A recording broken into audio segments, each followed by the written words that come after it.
හරියාලුවනේ ගොඩක් ඉල්ලලා තියෙනවා මගෙන් පෝස්ට් වල දාද්දි බයික් වීඩියෝ එකක් ඕන කියලා. ඒකින්ද මම ඔන්න බයික් වීඩියෝ එකක් ගෙනාවා. දැන් මම මගේ බයිසිකලයට ආයෙ ලයිට් සෙට් එකක් ගැව්වා. දැන් ලයිට් 160 ගානට වැඩි. UPS බැටරියකුත් ගහලා තියෙන්නේ. ආයෙ අලුතින් ගෙනාපු RGB ස්ට්‍රිප් එකකුත් ගැහුවා. අපි බලමු දැන් බූල් රෙද්දකුත් ගැහුවා. දැන් හොයලා අන්තිමට හම්බුණා බූල් රෙද්දා. මෙන්න මේ තියෙන ඉතින් බූල් රෙද්ද. මේක යට සර්කිට් හංගලා තියෙන්නේ.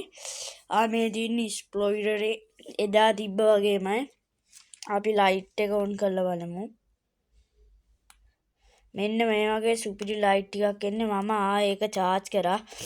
මේ තියෙන්නේ තනිකර දම්. මේක තමයි ලස්සනම් පාටවල් ටික. ඔන්න තව මේ නිල් පාටට තියෙනවා. හරි ඉතින් ලයිට් 160 ගානක් ගහලා ඉන්නේ. මම එහා පැත්ත පෙන්නන්න.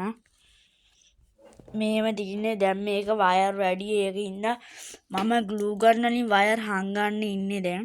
මෙන්න මම මේ ස්ටිකර් කොලෙත් ගහගත්තා මේ ලැමිනේටින්. ඔයගොල්ලොන්ට ලැමිනේටින් කරලා හරි ගහගන්න පුළුවන්. මම නම් ලැමිනේටින් කරේ නැහැ, ස්ටිකර් එකක් විදියට තමයි හැදුවේ. හරි ඉතින් මේ වීඩියෝ එක මරුණා. වීඩියෝ එකට ලයික් එකකුත් දාගෙන යන්න.